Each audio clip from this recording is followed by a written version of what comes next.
We got coffee. Hi, hello, welcome back to my channel if you've seen my face around. I want to talk about things I haven't talked in my other videos today. This is going to be a fun video, I hope.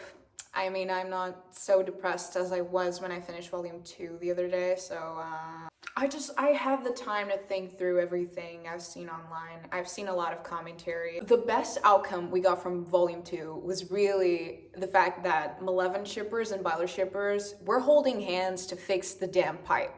We have never been closer. Like, this is us right now. We can all agree that was shit for both of us, and we're holding hands tightly, hoping we can fix this pipe leak. The pipe leak being this show's writing. It's an issue. And you know what's also really enlightening?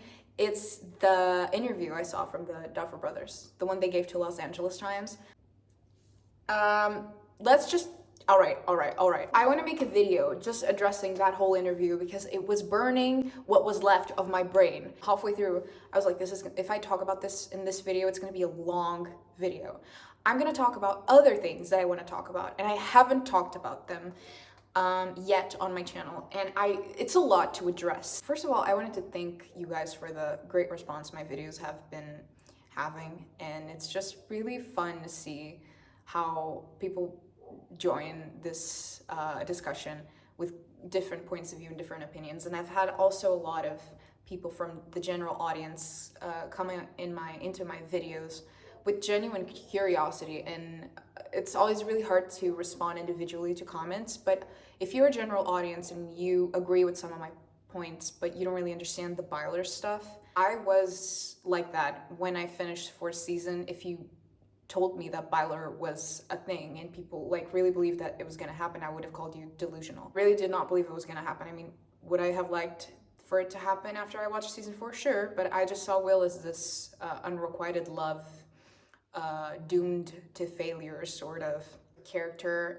I just saw Will as this character that was like not supposed to have requited love when it came to Mike. And if you told me like something about BYLER, I would have been like, okay, but we have to accept that that's just delusional. Until I went on YouTube and I watched the BYLER lawyer video, and that completely changed my mind. If you don't know who the BYLER lawyer is, I will leave a video down below. Everybody in the fandom knows who this man is, but if you don't know, I genuinely invite you to watch this video. Just like without any judgment, just watch it until the end and then formulate your opinion. I'm not saying you're gonna change your mind. I'm gonna say like, I don't know about other BYLER, there are many BYLER fans in this fandom, but when I say that I believe BYLER was set up and it will be queer baiting if they don't address Mike as a complex queer character, it's because all of this evidence, it's not very subjective. It's subcontext, but for it to be set up so many times, how many times can you do something on accident? I encourage you to watch the video and then tell me what you think about it, especially if you're a general audience, if you don't understand where the BYLER hype comes from. Because me, personally, I don't base my BYLER judgments on Mike's reaction during, for example, like I didn't think when Mike is seeing Will with his powers at the end of episode 4, I don't think that's the look of love. Also, when they're talking in the field, I don't think he really clocks anything. You know, I don't read his face as disgust or as shyness. I really just think he's numb to everything. I really just don't think he has any reactions. He's not meant to, or he's meant to be read different ways. And in that sense, I'm not a delusional shipper. I know very well where the limits of my delusion, where the border lines are. My reasoning being very logic, I want people to understand where it comes from, but it is impossible for me to do an hour or 2 hour long video right now explaining the whole BYLER lore to people who came here asking what it's about. There are videos on YouTube about it. I highly encourage you to watch them. And there's also a super important video that relates Stranger Things to the AIDS crisis back in the 80s and how season 1 and season 2 depict that. It also talks about how Will Byers is a character written after Ryan White. He was a little boy that got, I think it was in 1985, that was forbidden to enter his own school after he was diagnosed with AIDS. and he was a boy from Indiana. And back then, you know, the cases for AIDS were, he was one of the few children that got it. He got it from a blood transfusion, and he went through a lot of just being called slurs, you know, queer slurs and terrible things that they said to him. This is something that heavily inspired the portrayal of Will Byers in seasons 1 and 2, and the term zombie boy. They're just really metaphors for the way that people used to treat this unknown gay disease back then, with a lot of quotation marks, of course. But it's just so you can understand why Will Byers is so important, and his story and his arc are so important for some of us. These are two, I'm having such a serious time discussing this because it's really important. I highly recommend you watch those. I'll leave them in the description. And give the creators some credit. Such an amazing job for both of them. Spend time editing these videos and to just contribute to this Stranger Things fandom in ways that I can't even imagine the amount of hours on editing, scripting. It's just really well done. I think they deserve all the credit that they're getting and even more. I also want to thank people for subscribing to this channel. I now all of a sudden have around 100 subscribers, so I think I can do like broadcasting lives. I'm not sure, I think so. But that was something I always wanted to do. If you guys are interested, I would totally be down for that. And I think we could just talk about volume 2. Or maybe after the finale, we could gather around and talk about all these themes in a live stream. I think that would be super interesting. So if you're my subscriber and you're interested in that, please leave it down below, your opinion about this matter. And I'll try to figure it out. I'm not sure if it's 100. I think it's 100 subscribers. I could be totally wrong though. Okay, so I will be addressing problematic issues within this show. Problematic issues with all, like, also volume 2, which is the way that they build up to volume 2. I'm gonna be talking about BYLER. I'm gonna be talking about general stuff. I'm gonna be talking about the portrayal of Mike Wheeler as an insert of the Duffers and how that's, we'll get there. One of the reasons why I think BYLER Endgame would just be perfect to close this show is because it gives depth to Mike's character and it closes Will's arc and Elle's arc perfectly well, besides aligning perfectly with the themes of the show and giving it a plot twist. If you think about Elle's trajectory from the beginning, she's an orphan. She doesn't have a real family.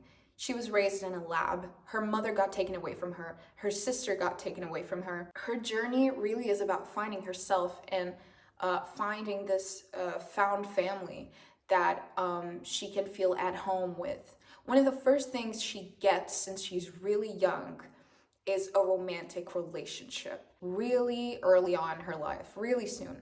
Now, if you look at Will's arc, it's the exact opposite. This boy has a family. He has a mother that would go to the ends of the earth to find her son. She would do anything. He has a brother that is such a great character as well. I love Jonathan. I love the way that his journey, besides bumpy, you can't deny his intentions. So he has this concept of family very grounded in him.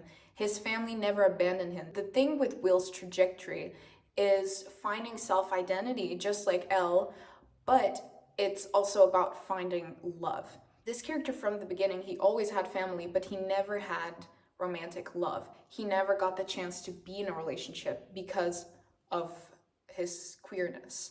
Especially with Kali coming back, I think that's the perfect way to close Elle's arc, and BYLER would be the perfect way to close Will's arc, because these characters are almost they're completely similar in some aspects and completely different in the way that life handled their journeys, because one of them has family and hasn't had romantic love, the other has had romantic love and hasn't had the sense of family and belonging. So not only would this be perfect to close their arcs, but it would give Mike Wheeler more depth, which is something we haven't seen with his character at all.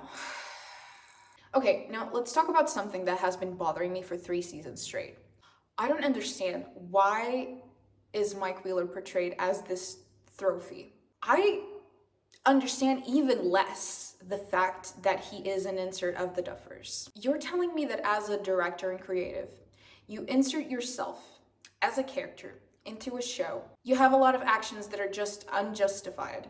You have one of your main characters fall in love with you for 5 seasons, or allegedly 3, because you know, season 1, season 2, I'm not even gonna count those. They're kids, although Mike and Elle still get in a relationship. Let's not talk about it. You make that character suffer. You're a bad friend to this main character with no justification whatsoever. You call him out for the very thing he was bullied his entire life. Your best friend, by the way. Is Mike being an insert of the Duffers just meant to boost their ego? What is this? What is this supposed to tell us? What is the purpose of Mike being treated like this thing that is so exclusive and we can't get a POV? It's always this fight between ships. And this, I'm not saying this is specifically the Duffers' fault, but it's the fact that they never really address anything about Mike. They talk about Will a lot, you know, they talk about Elle, but when it comes to Mike's feelings, it's just always so vague. I think the worst climax of Mike's behavior was at Rinkomania, because tell me why he couldn't be a good friend or a good boyfriend in the same scene. Your girlfriend is suffering. She's suffering massive bullying for a year, okay? Oh, he didn't realize, just didn't clock it, that those people with Angela were her bullies. Okay, Will says it to his face. What does he do after that? Sure, he goes after her and he's like, stop, stop. And then she hits someone in the face with the roller skate because she's stressed out. And he doesn't know how to comfort her. He just stands there. What did you do? What did you do? Boy, do you remember that in the first season you pushed a guy that called Will a fairy, and you bumped him, you pushed him to the floor, and Elle made him pee? Y'all used to be like, you know, that y'all used to be like that. So what do you mean? What did you do? Bro, she's stressed. She needs a hug. Can you just give your girlfriend a hug? Can you just talk to her? Can you show some love? Can you show some love, Mike Wheeler? I'm not even going to talk about the fight with Will at Rinkomania because it was equally disappointing. Just very disappointing. And this Mike exclusivity, it seemed like it was disappearing at the beginning of season 5, but the character is so exclusive that we don't even get a chance for a coming out scene with Will and Mike, a face-to-face conversation. We were deprived of a face-to-face conversation. Not only this conversation, but throughout the whole volume 2, we don't get a single scene with Mike and Will just talking, about anything at all. There's such a problem with portraying Mike as this exclusive thing, like you have to own the right for an exclusive conversation and access to his feelings. Even the Malevolent scene at the cabin felt so empty. I know he was trying to like compliment her when he's like, oh, you look good. He says something and then he's like, oh, Santa. She says Murray picked it up for her, and he's like, oh, Santa has good taste.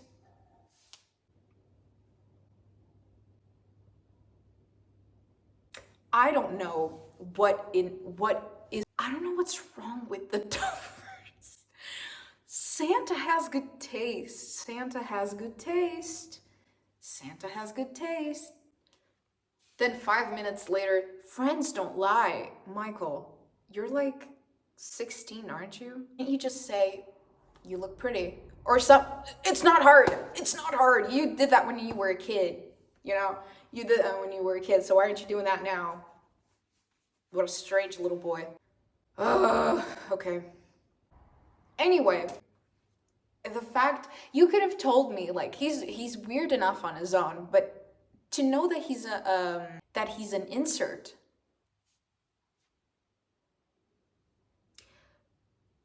I mean, okay.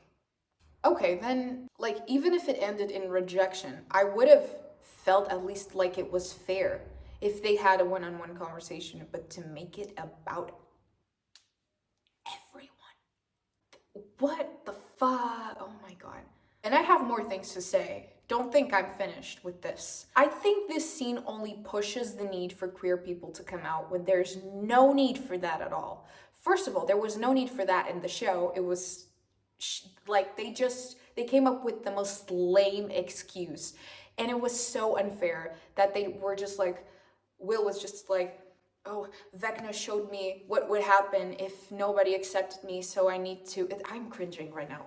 Vecna showed me this vision of what would happen if if people knew the truth about me, so I just need to know. I need to know that will not happen. First of all, he's not coming out because he wants to. He's coming out because he's being forced, he's being pushed by his abuser. He's coming out of fear. Do you realize that with this, you're kind of in court?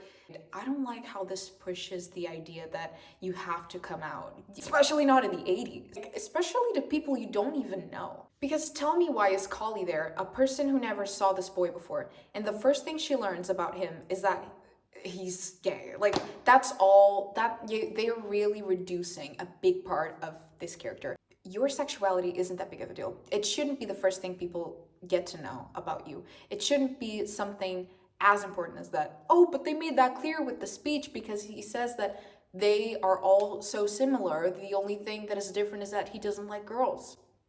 Okay, could he have said that to his friends, to his mom, to Jonathan, maybe to Mike, maybe to Lucas and Dustin?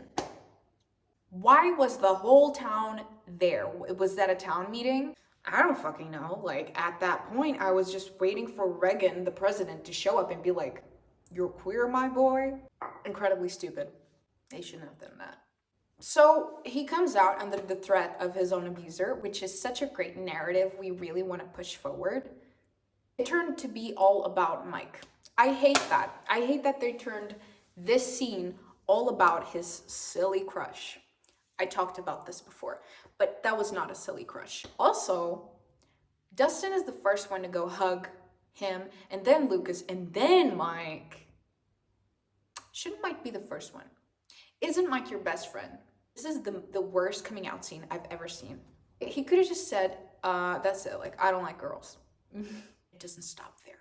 He had to go on about how he had this crush, and he's opening up his heart, this crush, and he was not like him, and it was one person in that room. So Mike, I don't know if he's clocking anything, but I can't assume anything based on his expression. He just looks like this.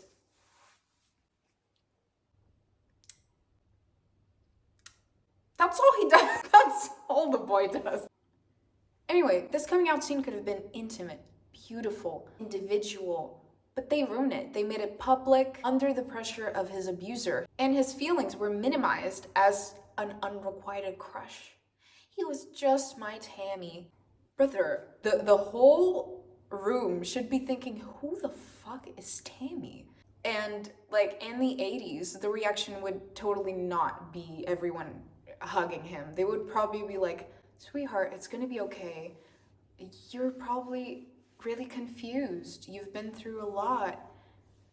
We're here for you. We're gonna get you help."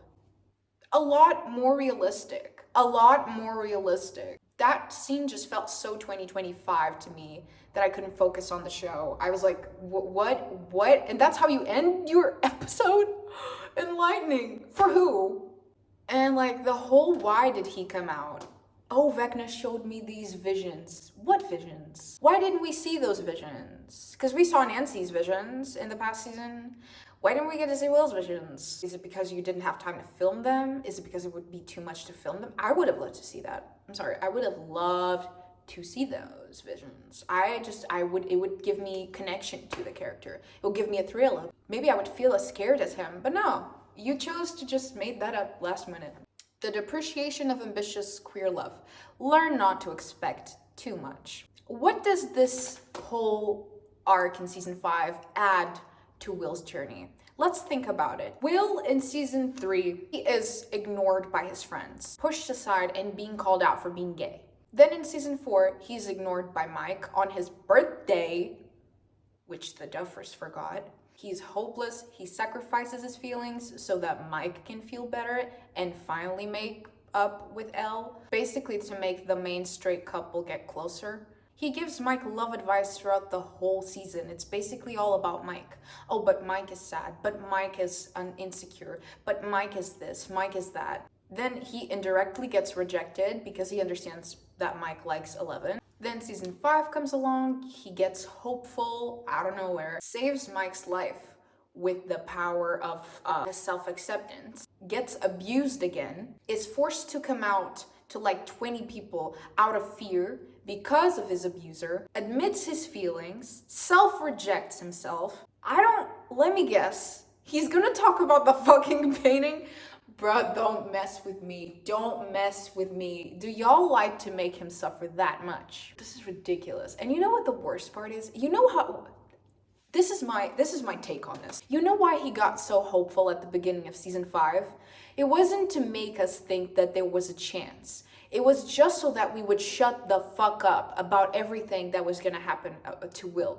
That and the fact that he gains powers. Stay with me. Will is a character, like, if you look at him from season 1 to season 4, pay attention to the times this character is happy and smiling. If you can even gather 5 minutes, it would be amazing. This character is always suffering. He's always going through something. So they wanted to give him scenes. Like even Noah said in an interview, I love that I get to smile this season. He gets to smile in volume 1. So that we think, oh, but Will is fine. And then they're like, you know what? Let's make him miserable, but he won't die and he will gain powers. Powers that aren't even his powers.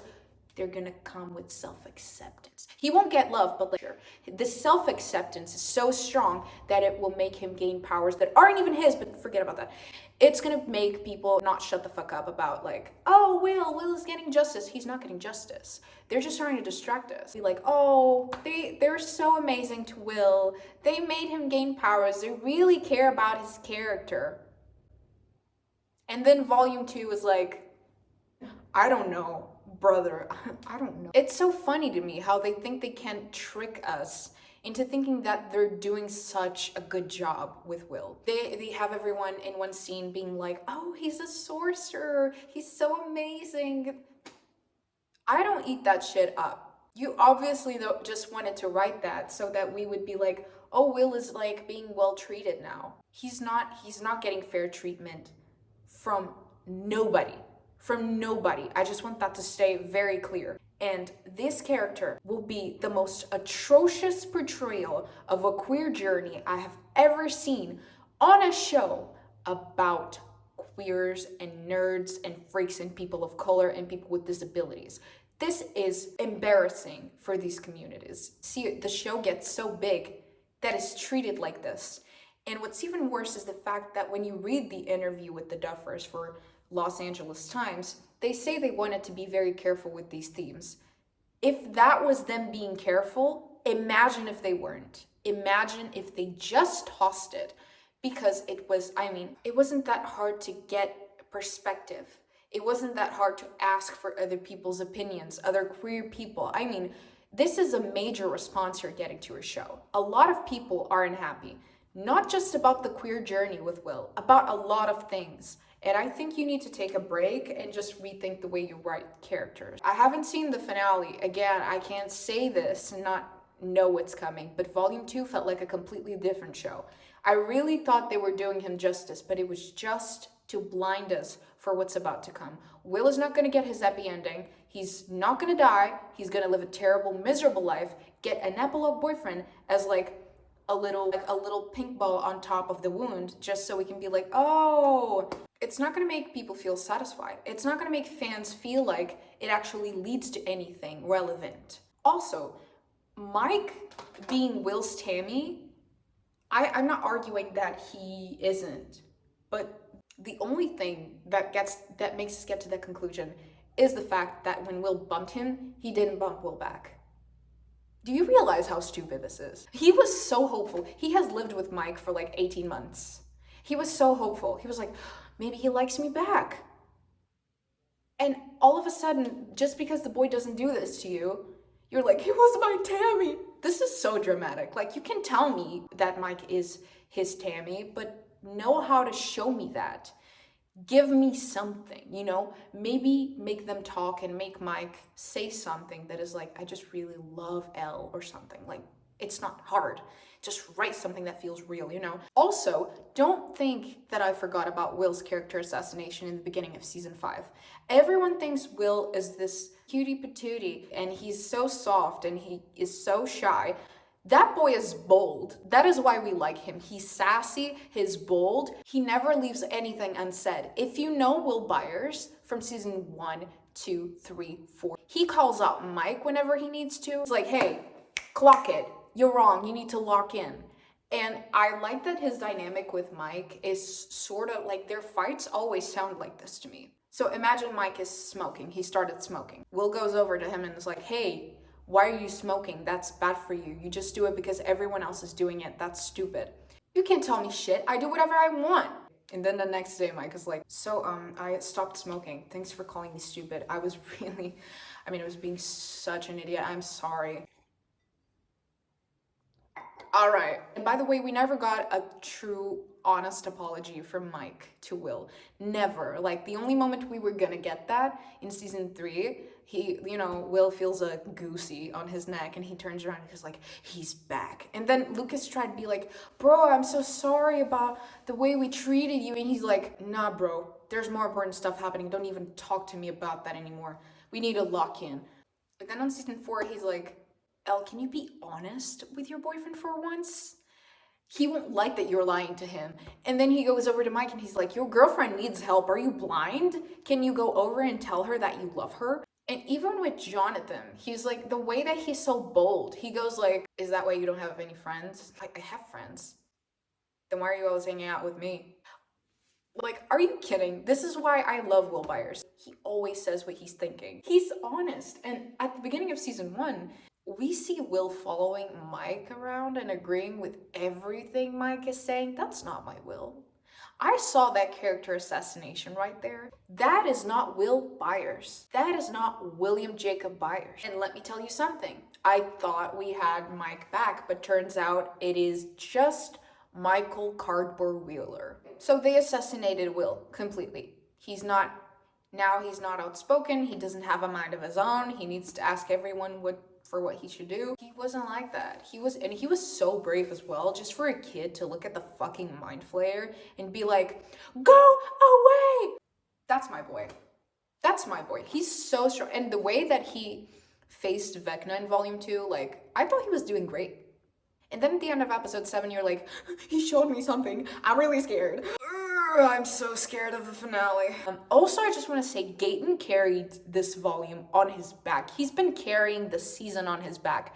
Gaten, his acting skills are top notch. Oh my god, Gaten, I love you, baby boy. You are doing such a good job. Please keep it up. I want to hear him talk more in interviews. Yeah, I guess that's all I have to say. There's one more thing. I don't know if it's just me, but the WSQK songs, I thought we were gonna see them on the show. I'm talking specifically about the vinyl, the record vinyl for WSQK that we got as merch this season. And it has songs like I Think We're Alone Now by Tiffany, which was in the show. The Magnificent Seven by The Clash. I thought this would be in episode 7. Apparently, Anyway, Bicycle Race by Queen. Another Brick in a Wall, Part 2 by Pink Floyd. Wheel in the Sky by Journey. Upside Down by Diana Ross. This was there. Surrender, Cheap Trick, See Those Eyes, Altered Images, Here Comes the Rain Again by Eurythmics. I was so excited for this one, you guys. I wanted. I was like, this is gonna be amazing. This is gonna be so good. Eurythmics, Here Comes the Rain Again. Oh my god, I am gonna cry. And The Warriors, Scandal featuring Patti Smith. So far, what have we seen? Barely anything. So, and there's still the song, I'm guessing it's for the finale then, that they said it was really hard to get the rights for it to play. So we're waiting on that. This was my rant. I don't really know how we should cope with BYLER not being endgame, but AO3 sounds good. And also there's this album I've been listening on repeat. It just gives me a lot of Stranger Things vibes, which is Punisher by Phoebe Bridgers. And every single song